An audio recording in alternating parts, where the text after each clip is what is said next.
And aloha, welcome to the BlueNote Fan Report. I am Guy, the Hawaii Blues fan, and as you can see, my surroundings are completely different. I have to use my little laptop camera. Unfortunately, with this move, I have not been able to find. I can't find my headphones. I found my camera. I can't find the adapter for it. So there's a lot of things that I'm missing right now. We'll get there. It'll take a little bit of time, but hey, I know maybe one or two of you miss me.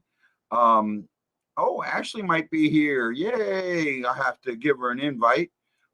This is, like I can say right now, things are absolutely completely messed up and trashed up and not in a good place. But hey, you do what you can, when you can, how you can, and you just try and make it happen.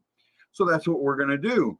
I missed a whole bunch of news, and I know some of you might want to may have wanted me, or from what I've heard of Ashley, to get on and talk about some of the things that have been going on in the NHL. And I wish I could have gotten on. I know Ashley. First of all, I got to say a huge thank you to Miss Ashley Jones. She did an amazing job trying to get things set up and handle things for a day here or there while I was trying to do this move. As stressful and as a pain in the ass as it was, I did what I could. I am worried about sound today. There may be some back and forth. What is it like to be the last undefeated Western team? Well, that's a great one. It really, wait a minute. Chris Lambert, no, I cannot forget you. Thank you so much. You know what, Chris, we'll work that into it later, getting you possibly on the show. Right now, I just got to kind of pay attention to what I'm trying to do and take care of things. I think Ashley might be popping up here soon. And what's it like to be the last undefeated Western team? Well, to me, it's nothing, and I know that sounds really bad. I hearken back to 2017-18. The Blues started 10-3-1 in the month of October. They were the number one team in the league. They were up there with the hey Ashley, how you doing? Hey, good. Right. Well, hey everyone, if you get some feedback, let me know. There's not much I can do about it. I'm hoping it gets I've got the right settings put up so it doesn't happen, but it's what I got to deal with for today. I did get center ice, but apparently center ice doesn't show the pregame shows. Yeah, I know. And I know you gave me that. You helped me out with that account, but unfortunately, I haven't been able to get anything set up through the TV. You got to go through the whole rigmarole of putting in the code and all that other stuff, and I just don't have time. I understand, man. Right. So I'm dealing with it. Mr. Stewart says, F. Cronky, we got this. This is going to be an interesting game. I don't want to before we get into the game, I really want to address what happened in the NHL yesterday. Yeah. And first of all, I want to say a big thank you to you for coming in and trying to do what you could. You did more than anybody else, and I greatly appreciate it. You handled the games beautifully. I wish I could have watched, but my move was an absolute. I understand, man. Moving absolute horror show, right? Just it looks like I'm in a clearing. You should see the area around me.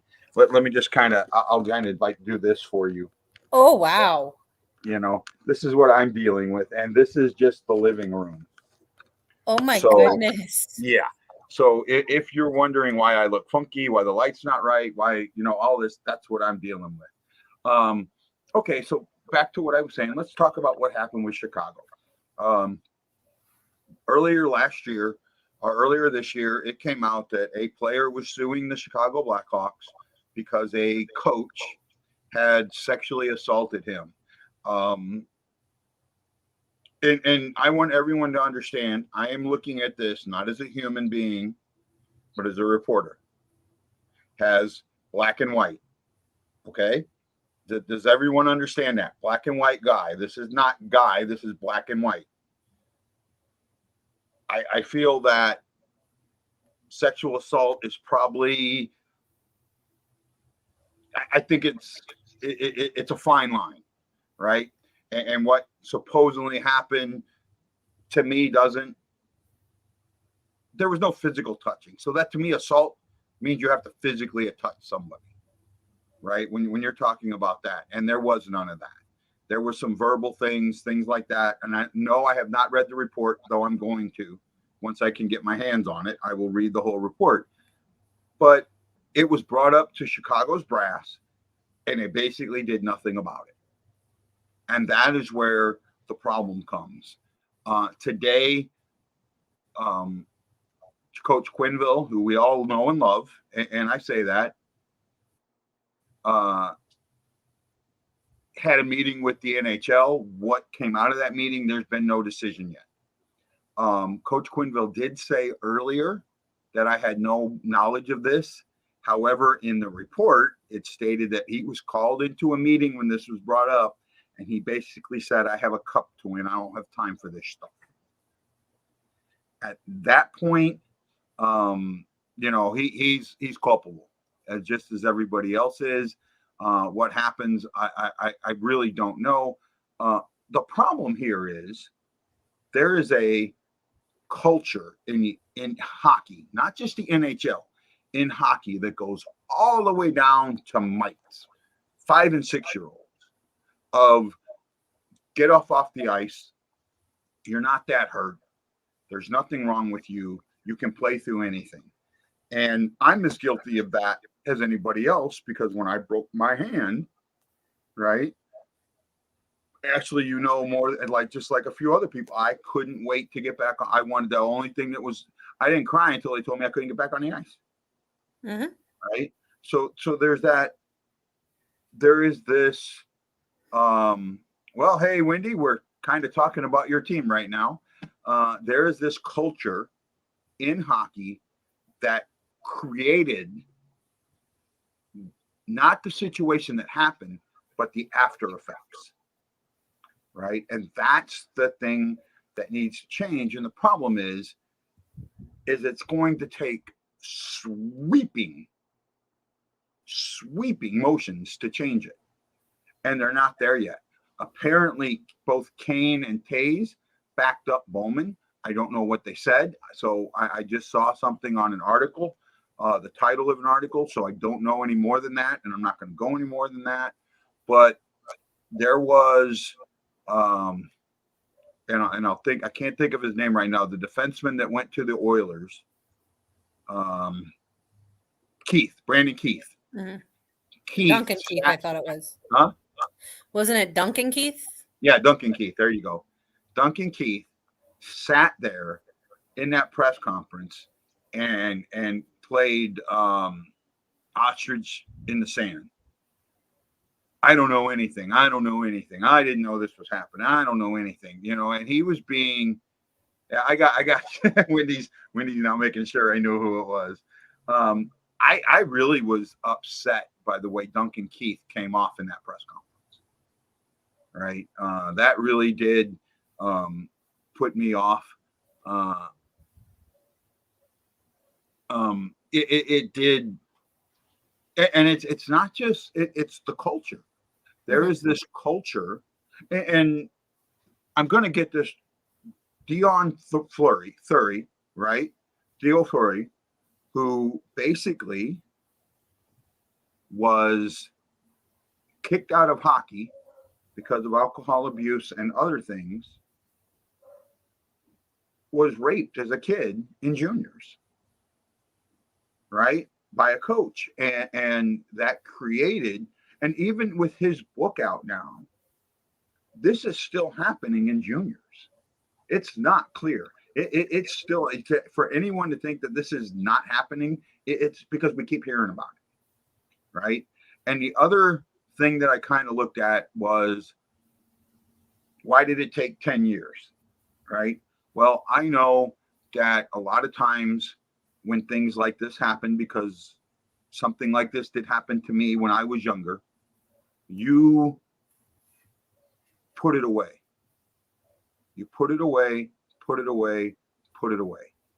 And at some point, you're going to reach the lowest point of your life where you finally reach out to get help. And when you reach out to get help is when this comes to light. Mm-hmm. Well, and I'm not going to, and here's the one thing I will do. I know the player, the John Doe, was outed basically. I'm not going to say his name. I'm not going to mention his name because to me, if he needed his name mentioned, it would have been mentioned and not John Doe in the lawsuit or the report. Mm-hmm. I was really upset at Sportsnet for digging like they did. I mean, I know they got the guy to do an interview, but basically, I'm pretty sure that the way they got him to do an interview was, we're going to release your name one way or the other. Probably. So best thing for you to do is an interview. And you could tell in the interview he was, and he's over in Germany. John Doe is over in Germany playing hockey, still trying to play hockey at 31 with all this happening. And you could tell he still didn't want to be in that interview. Mm-hmm. And he still feels guilty for what happened. And that's the culture that needs to change. So did I go on too much about this? No, you're perfect. Right. I hope people understand that. Let's see here. Let's get into some of the comments. Brad Keith says, makes me sad that he won't be playing. We'll talk about that here in a little bit. We'll bring that up here shortly. His head was down in a hole. Yeah. I've seen somewhere that a lot of people in NHL want Tay stripped of his captain status because of what happened. And I don't hope for a second. And I do hope the second player comes forward. Actually, it's probably more than two. Right? It's probably more than two. I do know in the report, it stated that while only two came forward, they felt that there was a pattern from other areas that there was more, right? And they did bring that up in the report. I will say this: I give the Blackhawks credit for truly allowing an independent study, right? I don't know. Do you have Apple Plus at all? No, I don't. No. On Apple Plus, they have a show called The Morning Show, right? And it's basically loosely associated with the events that happened on Good Morning America with Matt Lawler. Okay. And they had an independent study where the CEO is making sure that his name, somebody else gets blamed, and his name stays out of the report, right? So the fact that the Blackhawks did do a completely independent study, I give them credit for it. Oh, yeah. However, say again. I said, oh, yeah. I'm agreeing However, with at the same time, I'm pretty sure that was forced on them. I think the NHL, the way the NHL has handled this, I think the NHL has handled it partially right. And I don't want to go any more than that. I just think they've handled it partially right. Chris Lambert says it's still happening, but trying to do the classic cover-up project, and it's only good for so long. Oh, yeah. I mean, that's not going anywhere. No great details. Oh, well, thank you. I appreciate that. Chicago stinks right now, along with that situation. No joke intended. Well, you know what? That is really, that's the other thing that I want to talk about before we got into the Blues was the league itself. Well, right now there's 3 undefeated, untied teams. Yes, I know we don't have ties anymore, but I'm old school. I remember undefeated, untied. I think it sounds better than undefeated, unshootout loss. Those teams are the Carolina Hurricanes, the Florida Panthers, and the St. Louis Blues. So we are the only team in the West that has not suffered any type of loss. That's pretty good. However, to me, in the overall scheme of things, it means absolutely bupkis. Right? That's why I haven't gotten too. You notice I haven't gotten too hot. right? Earlier this week, we found out that I think it was Monday, after Monday's game, we found out that our captain, Ryan O'Reilly, is in COVID protocol and that he is suffering symptoms. So he will miss a minimum of 10 days. Well, with that 10 days, there's 4 games, a minimum of 4 games he's going to miss. Bronson Saad, who's been in the COVID protocol for a while now, will miss his 3rd game today. But I'm from what I've heard on Twitter is he's getting close, right? So you could see, I think you could see him back in a day or two. Not only are you seeing these 3 teams, 2 of them no one thought would be undefeated, you have teams that are in absolute tailspins. Toronto is one of them. 3-4-1. Chicago is yet to have a win of any type, and I think also Arizona has yet to have a win. Mm-hmm. So not only are we the best team in the West, our division has the 2 worst teams in the West in it. You know, to Yep. me, right? I'm getting roasted already. I think they make more in the pre. Well, you know what's going to come down to, Ashley? It's going to come down to this. In the next 4 games, you're going to find out truly who and what this team is. Mm-hmm. Remember how I said I take 8 games, 10% chunks? That's right where we're going to be in the middle of this. Is it that 10% chunk?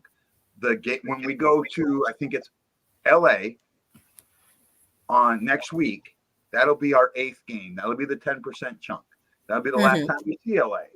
Surprisingly, because you figured they do, the way they usually do these trips, it's Anaheim, LA, and then San Jose. They try and keep, limit travel, but that's not going to happen. Let's see here. I'm trying to think. We're trying to catch up. So that's not going to happen. But this is the period where I think you're going to know who this team is. Now, I will say this. I am heavily, heavily surprised that Berube and his coaching staff have finally figured out how to use speed, because that was evident, because I did watch Monday's game. That was heavily evident in Monday's game. They weren't sure how to use it, and that's why it took to the 3rd period to finally put some pucks into the net, but it was being used. The puck was not just being thrown into the corner and go get it, people. It was, let's race it down there and bring it back out, fire it back towards the house. And in doing that, you saw a lot of good passes, good shots, good control, right? Other than like the first 10 minutes of the 2nd period, the Blues controlled the game completely. So I'm there. Let's see. Wendy had a comment here I want to get to. Chris Lambert says I can probably smell a loss tonight, 4-2. Chris, you're not the only one. But at the same time, I think that you're going to see. We'll talk about it here in a second. Canes and Blues play the Blackhawks tomorrow and Saturday, so something has to give when it comes from an undefeated versus the defeated team. Well, or nothing could give, and it could still be defeated teams and undefeated teams. So that could still happen. Actually, Wendy, I'll tell you this. I watched the Edmonton game. No, not Edmonton. Who'd they play yesterday? I forget. No, they didn't play Edmonton. Say again? Wasn't it Toronto? Yeah, Toronto. I watched the game. They controlled that game all the way through to the 3rd period, right? I really felt that the Blackhawks really controlled that game, but I don't know how much of that was. Toronto right now does not have an identity. They have lost their identity. That sweep has destroyed this team's identity, and they need to get back to it. Auston Matthews is firing pucks, but he's not being set up well enough to fire the pucks to give him time to pick his spots. And because he can't pick his spots, he's firing them and they're blindly being fired, right? It's like firing a rifle without a sight on it, right? He does not have, he's not getting it in enough time to put he'll line up his sights and find those holes. You know, if you've ever fired a rifle without a sight, I mean, it is very, and I'm talking an ocular sight, it is very hard to line that up and make the shot, right? Without an ocular sight. You have to be very still. You have to have, it takes time, it takes patience, and it takes a lot of self-control. The same can be said of a sniper in that corner. You want to know why Ovechkin is so good and why Ovechkin scores so many points on the power play? Look how much time he has to set up in that spot. Nobody's around him most of the time. He can pick his shot. When that puck comes to him, he knows it's sighted in. He knows where it's going to go. Do you like that analogy, Ashley? I do like that analogy. All right. And I think that's the thing that's going on with the Leafs right now. Now, with the Blues, we got about 10 minutes or so before the game starts. I'll tell you what, if you're a Blues fan, you should be extremely happy right now that this is happening right now. Last season, the Blues were the last team in the U.S. to have a player placed in COVID protocols, right? They were also the only team to have a player placed in COVID during the playoffs. That may be wrong, but I'm pretty sure that they were one of, if they weren't the only one, there was only one or two other teams. By the time the playoffs came around, the COVID protocols had worked so well, nobody else was getting it. Right? So now that we're dealing with it now, I would rather deal with it now than deal with it next, coming into April, May. Yeah. Right? This is the time to deal with it. Right? Bob says, not trying to roast you, just trying to be fair. I appreciate that. Ryan Graves, can't wait for the Blues Ducks games. I'm going, man. Welcome, Ryan. We'll try and get you. We'll try and do a phone call with you or something and talk to you with my wife who hasn't gone to a game before. Oh, that's great. Who is out for Colorado? Okay. I seen that earlier. Rantanen could possibly be out. He left practice early, and I did not see anything else on that. I don't know. Oh, my Twitter's not working. I haven't seen the lineups for them yet. It looks like, well, first of all, their Francoeur, their goalie, is a healthy scratch. Their backup goalie, they have another backup goalie in. Wendy says last night's game was the best game the Hawks have played all season. I agree with you there, Wendy, bud. I do too. I watched the game as well. What are your thoughts on how Edmonton is doing? Edmonton is playing very smart, very good. They lost last night because they just ran up against the juggernaut in goal. Even though it was 5-3, that was just some really well played. That was the first time the Hawks had a lead, so it showed them that they could be able to do. Yeah, I agree with you there. Yes, Bennington is in the net today. It is Bennington and Kemper. To me, this is, if you want, this is the heavyweight fight. This is Ali Foreman. This is Ali Frazier. This is Tyson and whoever. This is the heavyweight fight, right? This is going to be the goalies. I think that this game is going to depend on the goalies more than anything else. You're going to see. You look at the Blues and they have some inexperience, but that inexperience isn't as inexperienced as you think it is, right? Joshua's got 12 games. Neighbors has played very well. Costin, while he doesn't have a lot of NHL experience, his KHL time really has helped him out. The biggest thing Oh, Josh, I will work on that, man. With this move, everything got messed up. I will get you your tumbler as soon as I can. I apologize for that. I'll work on getting that, bud. I really will. There's just with this, Mike Zook got overwhelmed with a couple of orders, and then some other things have happened. I will work on getting it done. When Tereshchenko's hot hand cools off in front of the trade, and hate comments will come back. Well, they're still there. I've already they're still there. They're not going away, right? They're not going away. I see them all the time. Rantanen is day to day from Daily Face. I've got the starting lineup. Okay, go ahead and read them there, Ashley. Colorado's got Landeskog, McKinnon, and Burakovsky. Then Ranta, Kadri, O'Connor, Jost, Comfort, Kaut, Helm, Magna, and McDonald's. So Rantna is out. Or Rantanen. Okay, so Rantanen's out. Yeah, I kind of figured he would be, and Wendy's saying he is too. Forgive me, buddy. Forgive me, Josh. I'm sorry, man. You know what? This is why I'm doing it this way. I can't find my headphones. I found my soundboard. I can't find the cords for it. Right? Yeah, it's a complete and utter mess here. So I'm just dealing with it as best as I can.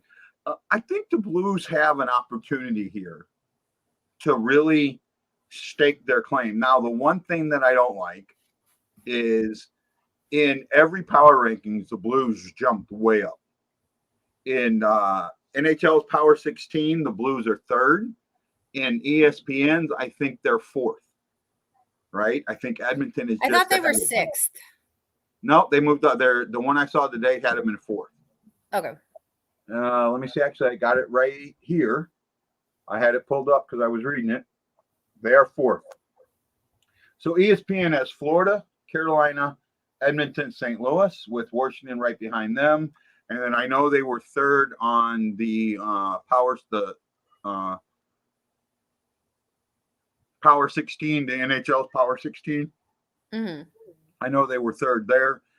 They jumped up, which actually, when I went and looked at it, I was really surprised that they were third because they didn't really seem to be there.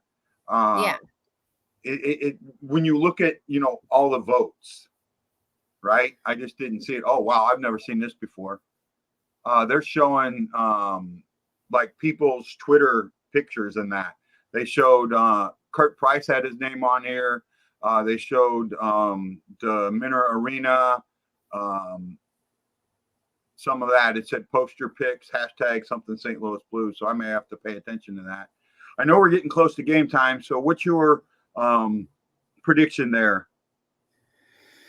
I really wish it changed from the show I did the other day, but I think the Blues are going to lose this one. I think it'll be a close one, but I think Avs win 3-2. Yeah, actually, I've been predicting losses and they've been winning, so I'm thinking maybe I should. But actually, I see this as a win today, right? And the reason I see this as a win is the rallying cry, right? Mm-hmm. Just because you've lost Ryan O'Reilly, and yes, Ryan O'Reilly has been the best player since he got here, and this is the first game he's missing in like 240-something regular season games. He's the guy. Plain and simple, he's the guy. And the biggest thing you're losing with him is face-offs. If you can find a way to come back with the face-offs, then you're going to win this game. This game has come down to goaltenders and face-offs. And I'm going to reverse what Chris says, and I'm going to go Blues win 4-2. Right? Okay. I hope you're right. I see Tereshchenko getting a goal. Not only that, I need Bennington to have a great game. The game they started Husso. So Bennington's on my fantasy team. The game they started Husso, I had to start Elliott because he's my backup. And I figured, Elliott and Tampa. Oh, Elliott got creamed. He got creamed. So I need a really, really good output from Bennington today. Lots of saves, no goals against, right? Keep those numbers low. Yeah, I'm hoping he goes out there and gets a shutout so that he's not shown up by Husso. You know what? I don't think that that's going to happen. I think that Bennington has lost a little bit of that swagger that he had when he had shutouts. And because of that, I think the other thing that's happened, and it's not just Bennington, it's the team defense around Bennington has gotten to, they didn't swarm like they did on him and let their defense create offense. That's something that the team did in 18, 19, especially in 19, that you have not seen since then, right? You did not see this in the bubble. You didn't see it last season. You didn't see it in the playoffs. You're starting to see a little bit of it now where the defense creates offense. But at the same time, the offense is creating offense, if that makes a little bit of sense. Yeah. Right.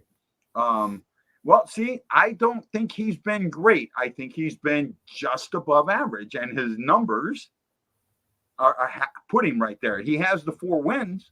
I give him that. I absolutely give him the 4 wins, which is at the top of the league. But at the same time, 3 goals against, or just under 3 goals against, and a .918 save percentage. No, actually, I think it's .909. Isn't the best, right? So he really does need a couple of good shutouts, and he needs to bring the team defense back to him. And I think he needs to stop relying on himself. And if he does that, then we will get it a little bit better. The D is kind of softer than in 19. It's a different D than in 19. I don't want to say it's soft.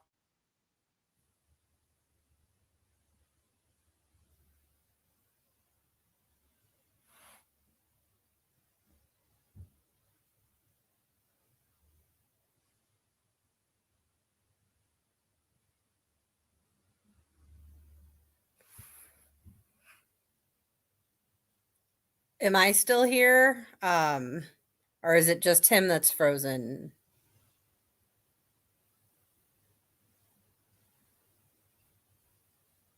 I think it's him.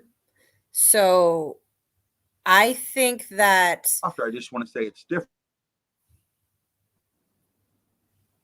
yeah, my back? Yeah. Okay. So we got about 3.5 minutes. We got about 3.5 minutes to puck drop. What I was trying to say was Bennington needs to stop trying to do it all himself and start quarterbacking his defense and getting them into better position, getting them to collapse around, not around to where he can't see the puck, but collapsing and moving people out of the way. And I think if he does that, then he's got to shut out any. But till he does that, I don't see it. Fair enough.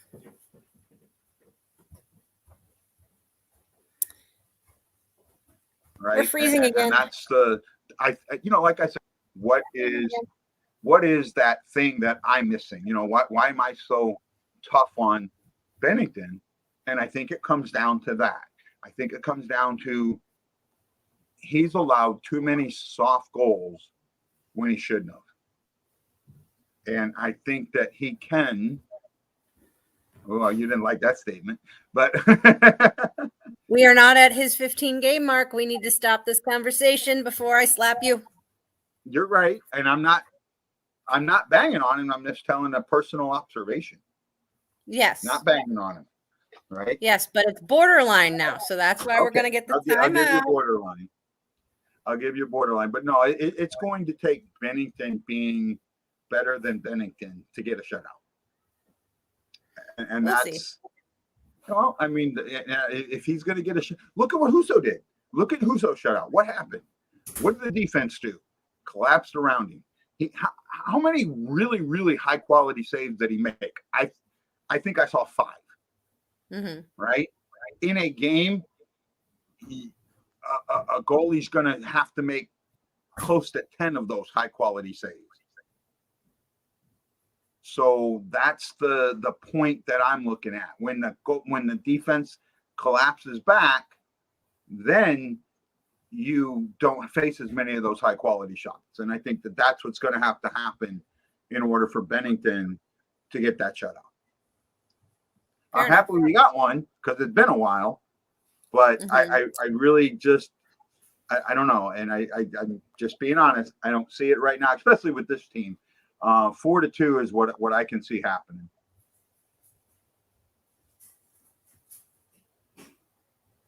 Still with me, Ashley, or did I lose you? Yeah, I'm here. I'm sorry. Okay. I was reading comments. Okay, yeah. So I think the last comment was that you're right so early. I mean, Huso did it against a struggling LA. Yeah, but the thing with defenses like Huso, well, I hope so. Well, it looks like the game's about to come on. So, guys, enjoy the game. We'll see you at the first intermission. Catch us right here. You can, where you're watching us is where you'll find us. This is Guy, the Y Blues fan, saying aloha and mahalo for Ashley Slapshot Jones. See you at the intermission show. Aloha.